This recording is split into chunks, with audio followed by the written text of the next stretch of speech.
오늘 우리에게 주시는 하나님의 말씀 로마서 12장 1절에서 2절까지 함께 봉독합니다. 그러므로 형제들아, 내가 하나님의 모든 자비하심으로 너희를 권하노니 너희 몸을 하나님이 기뻐하시는 거룩한 산 제물로 드리라. 이는 너희가 드릴 영적 예배니라.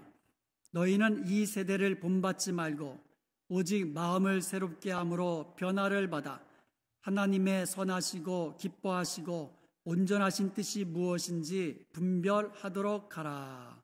아멘. 2022년 새해를 시작하면서 오늘 이렇게 예배로 시작할 수 있도록 하신 하나님께 모든 감사와 영광을 돌려드립니다. 아멘. 2022년 한 해 동안도 하나님이 기뻐 받으시는 복된 예배자 되기를 주님의 이름으로 축복합니다. 그리고 또 새해에도 하나님의 강하신 손 아래서 은혜와 평강이 넘치는 복된 교회, 복된 성도가 되시기를 주님의 이름으로 축원드립니다. 아멘. 올해 우리 교회는요, 하나님이 기뻐하시는 교회가 되기를 원해요. 한번 따라해서 해볼까요? 하나님이 기뻐하시는 교회. 우리 교회는 어떤 교회예요? 하나님이 기뻐하시는 교회입니다. 아멘. 아멘. 하나님은 어떤 교회를 기뻐하실까요? 교회는 예수님의 몸이에요. 그래서 생명체적인 특성을 가지고 있어요. 그래서 교회가 쇠퇴하기도 합니다. 그리고 교회가 성장하기도 합니다. 하나님이 기뻐하시는 교회는 건강하게 성장하는 교회입니다. 우리 자녀들이 건강하게 자랄 때 우리 부모님들이 그 자라나는 아이들을 보면서 얼마나 기뻐합니까? 마찬가지예요. 우리 하나님이 우리 교회가 건강하게 성장할 때 기뻐하시는 거예요. 크리스티안 슈바르츠라는 사람이 자연적 교회 성장이라는 책을 썼어요. Natural Church Development라는 책을 썼는데요. 어떤 교회가 건강한 교회인가를 알아보기 위해서 6대륙 32개국 18개 언어권에서 1000개의 교회들에서 총 420만 개의 자료를 모아가지고 분석했습니다. 그 결과 건강하게 성장하는 교회들에게는 8가지 질적인 특성이 있다는 것을 찾아냈어요. 교회의 목적은 보통 5가지 이야기하잖아요. 예배, 교육, 친교, 봉사, 복음 전도. 이 5가지를 교회의 목적이라고 합니다. 그래서 이 8가지 건강하게 성장하는 교회의 그 8가지 특성 가운데 오늘은 특별히 교회의 목적과 관련된 질적인 특성들을 한번 살펴보기를 원합니다. 그래서 우리 교회가 새해에는 하나님이 기뻐하시는 건강하게 성장하는 교회가 될 수 있기를 간절히 소원드립니다. 그 첫 번째가 영감 있는 예배예요. 영감 있는 예배. 교회 목적 중 하나는 예배입니다. 그래서 모든 교회는 예배를 드려요. 그런데 중요한 것은 예배를 드린다고 해서 다 하나님이 다 기뻐 받으시는 것이 아니라 영감 있는 예배를 드릴 때 하나님이 기뻐하신다는 거예요. 영감 있는 예배란 뭐냐면 우리가 예배를 통하여 은혜 받은 감정으로 충만해져야 돼요. 예배를 드리면서 예배를 드리고 나가면서 오늘 은혜로 충만했다. 이런 감정이 있어야 된다는 거예요. 그러기 위해서는요, 우리가 목사를 보거나 사람을 보면서 예배하는 것이 아니라 하나님의 영광스러운 임재를 경험하기 위하여서 그렇게 힘쓰는 예배를 드려야 한다는 거예요. 예배를 통하여 살아계신 하나님을 만나야 되는데 나 개인적으로도 살아계신 하나님을 만나야 되고 우리 공동체적인 예배를 통해서도 함께 살아계신 하나님을 만나야 한다는 것이에요. 교회가 예배를 드린다고 해서 모든 예배가 다 하나님이 기뻐 받으시는 영감 있는 예배가 되는 것은 아니에요. 영감 있는 예배를 드리기 위해서 우리가 힘써야 될 것이 있습니다.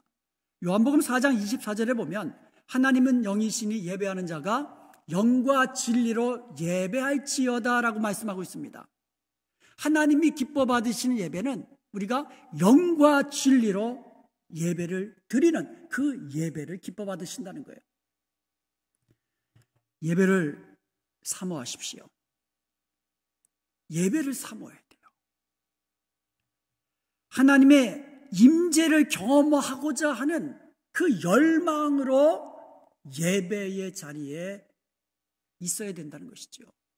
하나님은 그렇게 예배하는 자를 찾으시고 그런 교회를 기뻐하시는 겁니다. 찬양 가운데 임하시는 하나님의 영광을 경험해야 됩니다. 여러분 콘서트장에 가면은요, 앞에서 마이크 잡고 노래하는 사람이 있는 반면에 앉아서 그 노래를 감상하는 관객들이 있습니다. 우리가 하나님께 예배하며 찬양할 때에 우리는 관객으로 하나님께 예배 드리는 게 아니에요. 남들이 드리는 찬양을 앉아가지고 감상하는 관객들이 아닙니다. 우리는 예배자요, 우리가 바로 찬양자입니다. 그래서 우리는 찬양할 때에 내가 하나님 앞에서 독창하듯이 그렇게 열심히 찬양 드려야 되는 거예요. 찬양할 때 그래서 여러분 느려지지 않아야 돼요. 힘있게 기쁨으로 찬양해야 됩니다. 하나님께 감사로 드리는 찬양을 우리가 기쁘고 즐겁게 드려야 되지 않겠습니까? 찬양팀과 찬양대도 기쁨으로 찬양을 드려야 돼요. 그것이 보여져야 돼요. 모습 속에서, 이 찬양하는 그 보이스 음성 속에서. 영감 있는 예배를 드리기 위해서 기도하시는 분들도 미리 준비된 기도로 하나님께 기도를 드려야 돼요. 그런 면에서 우리 교회의 대표 기도하시는 장로님들과 안수 집사님들은 정말 제가 감사해요. 정말 잘 일주일 동안 잘 준비된 기도를 하나님께 드리거든요. 그리고 이 설교자도 마찬가지예요. 저 또한 하나님의 말씀을 은혜스럽게 전하기 위하여 말씀을 묵상하고 기도로 준비하고 그렇게 준비를 해야 됩니다. 그리고 중요한 것이 있습니다. 예배를 통하여 하나님이 우리에게 주시는 말씀하시는 하나님을 경험해야 하는 거예요. 말씀을 들을 때에 하나님의 말씀으로 받으시기 바랍니다. 아멘. 말씀이 내게 임할 때에 아멘으로 받으시길 바랍니다. 그리고 말씀을 사모하는 마음으로 그 말씀을 들어야 돼요.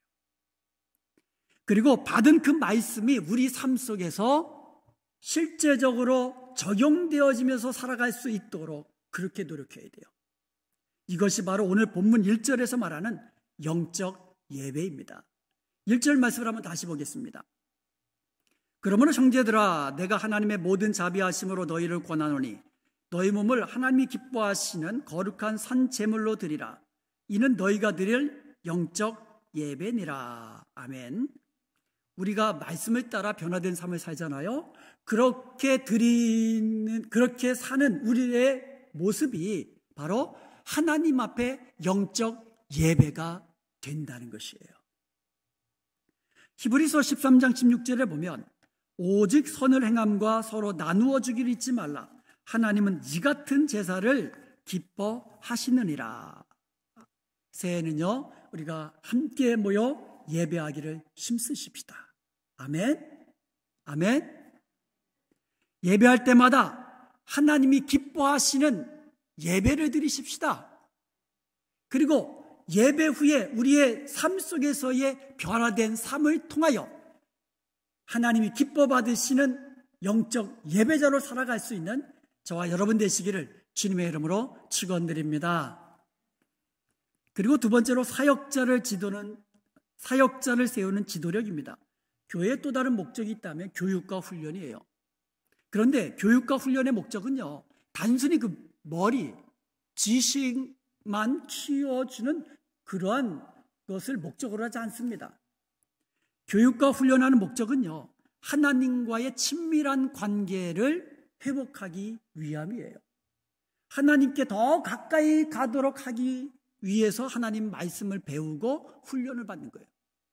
그리고 또 하나는 우리가 하나님의 기뻐하시는 뜻을 알아야 그 뜻대로 삶 속에서 실천하며 살 수 있는 거 아닙니까? 교육과 훈련을 통하여 하나님 어떤 분이신지, 하나님이 기뻐하시는 뜻이 무엇인지 그것을 알고 그 뜻대로 삶 속에 실천하기 위해서 하나님 말씀 배우고 훈련하는 거예요. 그리고 또 하나의 목적이 있는데 그것은 뭐냐면 교육과 훈련을 통하여서 믿음의 성숙을 이루고 봉사의 일을 하는 사역자를 세우기 위함이라는 거죠. 하나님의 말씀 배우고 훈련받은 자는 봉사의 일을 해야 된다는 것이에요. 이런 교회가 건강하게 성장하는 교회가 되는 겁니다. 우리 은하병경과가 새해는 더욱더 하나님의 말씀을 배우고 하나님에 대해서 알아가고 하나님이 기뻐하시는 뜻을 배워가는 그런 교회가 되기를 원합니다. 그래서 우리의 삶 속에 예수님을 닮은 그와 같은 성도의 모습으로 살아가고 하나님이 기뻐 받으시는 참된 봉사자로 살아갈 수 있기를 주님의 이름으로 축복합니다. 아멘. 그리고 세 번째로 사랑의 관계예요. 교회의 목적 중에 교제가 있어요. 그런데요, 건강한 교회는 사랑의 교제가 있는 교회예요. 사랑의 관계는요, 건강하게 성장하는 교회의 심장과도 같은 거예요. 예수님이 말씀하셨잖아요. 우리가 서로 사랑할 때에 사람들이 우리가 예수님의 제자인 것을 알게 된다는 거예요. 우리의 말로서 아는 게 아니고 우리가 서로 사랑할 때에 사람들이 우리가 예수님의 제자인 것을 알게 된다는 거예요. 그래서 우리 교회가요, 서로 사랑하는 진정한 사랑의 교제가 있는 그런 사랑의 공동체가 되기를 원합니다. 그래야 교회 가운데 기쁨과 감사와 행복이 넘치게 되고 다른 사람들도 하나님의 나라 안으로 인도할 수가 있게 되는 거예요. 여러분, 이 교회라고 해서 모두 다 사랑만 충만한 게 아니에요. 교회 안에도 다툼과 갈등이 있어요.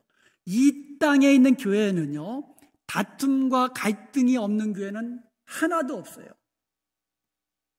사람이 모인 곳에는요, 어쩔 수 없이 다툼과 갈등이 있게 돼요. 그런데 중요한 것은 어떻게 갈등의 관계에서 다시 화해하게 되고 화목한 관계를 이루느냐, 이게 중요한 거예요. 새해는 우리 교회가 하나님의 사랑을 실제적으로 나누고 화해와 용서가 있는 사랑의 공동체가 되길 원합니다. 그래서 한 마음과 한 뜻으로 주님이 기뻐하시는 일을 하며 서로 인정하고 서로 격려해주고 서로 칭찬해주고 서로 신뢰하는 그와 같은 아름다운 사랑의 공동체가 되기를 다시 한번 주님의 이름으로 축원드립니다. 네 번째로 은사 중심적인 사역이에요. 교회는요, 내가 예배를 통하여 은혜를 받는 것도 중요하고 또 서로 만남을 통하여 사랑의 친교를 나누는 것도 중요하고 하나님의 말씀을 배우는 것도 중요하지만 섬기는 것이 또 굉장히 중요합니다. 섬김을 통하여 또 내가 성장하고 나의 섬김을 통하여 교회가 건강해지는 거예요.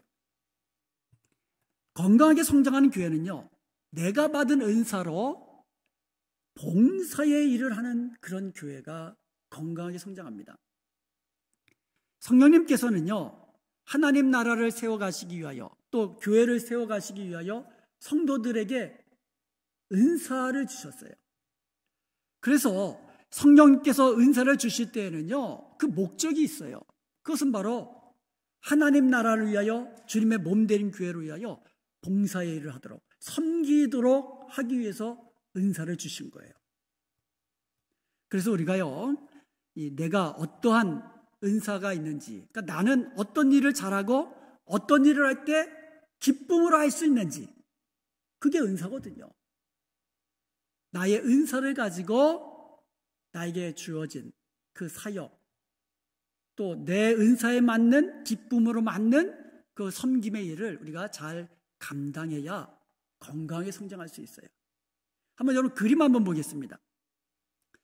어떤 그림 같아요, 저게? 둥그런 바퀴는 수레 안에다 집어쳐놓고는 바퀴가 어떻게 생겼어요? 네모나게 생겼어요. 저런 수레를 끌고 가는 사람 얼마나 힘들겠어요? 나에게 맞는 곳에서 내 은사를 가지고 사역하면 기쁨으로 잘할 수 있어요. 그런데 내 은사가 아닌 곳에서 일하면 힘들어요, 일하기가. 그래서 내 은사가 맞는 것을 잘 찾아가지고 그 일을 우리가 기쁨으로 우리가 서로서로 해나가야 돼요. 교회는요, 주님의 몸이에요. 그래서 몸에는 여러 가지 지체가 있잖아요. 그런데 나에게 손과 발이 있다고 해서 그 역할과 기능을 제대로 못한다면 어떻게 되겠어요? 몸이 불편한 거예요. 몸이 힘들어지는 겁니다. 그러므로 우리 교회 안에는 여러 지체들이 있어요. 그래서 각 지체들이 서로 유기적으로 연결되어 있다는 거예요. 그래서 상호 협력하면서 그렇게 의존하는 그런 특징이 있기 때문에 내가 맡은 사역 잘 감당할 때, 내게 주신 은사를 가지고 잘 감당할 때에 우리 서로가 건강하게 성장할 수가 있다는 것이죠.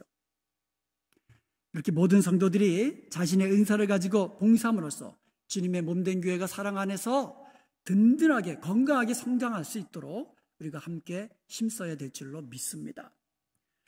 그리고 또 교회 목적 가운데 빠질 수 없는 것이 복음 전도입니다. 그런데 복음을 전할 때에도 앞에 있는 그 특성이 중요한 거예요. 필요 중심적 전도. 이게 또 굉장히 중요한 거예요. 복음을 전하는 것은 주님의 지상 명령입니다. 데살로니가전서 2장 4절에 보면 오직 하나님께 옳게 여기심을 입어 복음을 위탁받았으니 우리가 이와 같이 말하면 사람을 기쁘게 하려 함이 아니요 오직 우리 마음을 감천하시는 하나님을 기쁘시게 하려 함이라. 아멘. 우리도 복음을 위탁받은 거예요. 지상 명령, 하나님이 우리에게 명하신 명령이에요. 그래서 우리가 복음 전도의 사역을 힘있게 감당할 때에 하나님이 기뻐하시는 거예요. 죄인 한 사람이 회개하면 하늘에서는 어떻다 그랬어요? 회개할 것이 없는 99명으로 인하여 기뻐하는 것보다 더 기뻐한다 그랬거든요. 그래서 우리의 전도로 인하여 한 영혼이 주님께로 돌아오면 천국에서도 기쁨이 넘치게 되는 거예요. 그러므로 주님이 기뻐하시는 교회는 영혼 구원을 위해서 힘쓰는 교회입니다. 한번 따라해서 해보십시다. 우리 교회는 하나님이 기뻐하시는 영혼 구원하는 교회입니다. 아멘. 우리 교회는 어떤 교회라고요? 하나님이 기뻐하시는 영혼 구원하는 교회입니다. 한번 눈 감고 한번 해보세요. 시작. 우리 교회는 하나님이 기뻐하시는 영혼 구원하는 교회입니다. 아멘. 전도 없이 성장은 있을 수 없어요. 복음 전도하지 않는데 어떻게 성장할 수 있는 다른 방법이 어디 있겠습니까? 한 영혼을 천하보다도 귀하게 여기시는 하나님의 마음을 알고 한 영혼을 위하여서 수고를 아끼지 말아야 할 거예요. 그래서 전도하기가 어때요, 여러분? 쉽습니까? 갈수록 전도하기가 어려워요. 한 사람 전도하기가 그렇게 힘듭니다. 그럴수록 우리는 더 효과적으로 전도해야 돼요. 그래서 가장 효과적인 전도는 뭐냐면 우리가 전도할 대상자들의 그 필요를 우리가 알고 그 필요에 응답하면서 자연스럽게 복음을 전하는 거예요. 이것이 바로 필요 중심적인 전도입니다. 우리 성도들은요, 기독교인이 아닌 우리 주위에 있는 사람들에게도 관심을 가져야 돼요. 우리가 전도의 대상이 누군지 그 사람에 대해서 잘 알아야만 합니다. 지금 무엇을 필요로 하고 있는지, 어떤 어려움이 있는지 늘 살펴보면서 사랑으로 돌봐야 하고 그 적절한 시기에 복음을 전해야 하는 거예요. 이것이 필요 중심적 전도입니다. 그래서 이 복음 전도에도 타이밍이 중요해요. 곡식을 거둘 때에 추수의 타이밍이 중요하잖아요. 그 추수와 그 좋은 기간을 놓쳐버리면 1년 농사가 잘못하면 헛되잖아요. 마찬가지로 이 전도할 때에도 그 심령이 정말 잘 익었을 때 그 익은 영을 찾아가지고 익은 곡식 추수하듯이 그런 마음으로 찾아서 전도하는 게 중요합니다. 사마리아 성의 수가라는 동네에 한 여인이 있었습니다. 근데 이 여인은 다른 사람들로부터 죄인이라고 손가락질 받는 여인이에요. 그래가지고 사람들과 같이 있기 싫어가지고 다른 사람, 특히 다른 여인들이 오지 않는 그 시간에 혼자서 우물가에 물을 기르러 나왔던 여인입니다. 예수님은요, 그 여인을 만나서 전도하시기 위하여 일부러 그 사마리아 성을 통과하셔서 이 갈릴리로 가셨던 거예요. 그리고 그 여인을 만나기 위해서 우물가로 가셨습니다. 그리고 우물물을 매개체로 해가지고 접촉점으로 해가지고 그 여인을 전도하신 거예요. 그리고 예수님께 전도받은 그 여인이 또 달려가가지고 사마리아 성에 있는 수가성 자기 동네에 사는 다른 마을 사람들에게도 예수님을 전도한 겁니다. 그래서 많은 사람들이 예수님께로 나와서 예수님의 말씀을 듣고 구원함을 받은 줄로 믿습니다. 예수님도 전도의 타이밍을 아시고 그 타이밍을 사용하신 거예요. 가난한 마음, 상실한 마음, 의로운 마음, 이런 마음을 가지고 있을 때가 전도에는 더 좋은 기회가 되는 거예요. 팬데믹으로 인하여 힘들고 어려운 분들이 많잖아요. 지치고 정말 어려운 분들이 많잖아요. 그런 분들을 돌아보고 그런 분들에게 예수 그리스도 안에 있는 참된 평안함을 전해주는 저와 여러분이 되어야 될 줄로 믿습니다. 전도할 때에 개인적으로도 전도해야 되지만 전도회가 같이, 구역이 같이 협력해서 전도하는 것도 중요합니다.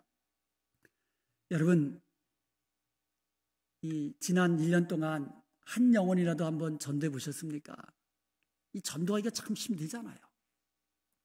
그래서 여러분, 교회에 방문하신 분들이 있다면 정말 친절하게 대해 주세요. 세교가 잘 정착할 수 있도록 여러분 수고해 주시고, 그리고 친절을 보여주시고 먼저 사랑으로 섬겨 주시기 바랍니다. 이것도 전도잖아요. 나가서 한 영혼 전도하지 전도하는 것이 그렇게 어렵다면 우리 교회로 찾아온 방문객들에게는 얼마나 더 큰 사랑과 친절로 그들을 섬겨야 하겠느냐 이거죠. 끝으로 오늘 본문 2절 말씀을 보겠습니다. 너희는 이 세대를 본받지 말고 오직 마음을 새롭게 함으로 변화를 받아 하나님의 선하시고 기뻐하시고 온전하신 뜻이 무엇인지 분별하도록 하라. 아멘. 하나님이 기뻐하시는 교회는요, 건강하게 성장하는 교회라는 것을 우리가 알았습니다. 이것을 위해 이제는 이 세대를 본받지 말고 우리 마음으로 새롭게 변화를 받아야 됩니다. 사랑하는 여러분, 세상 사람들은요, 재물에 소망을 둡니다. 그래서 재물을 가지려고도 힘쓰지만 내게 있는 재물을 지키려고 아주 힘씁니다. 그리고 건강이 중요하잖아요.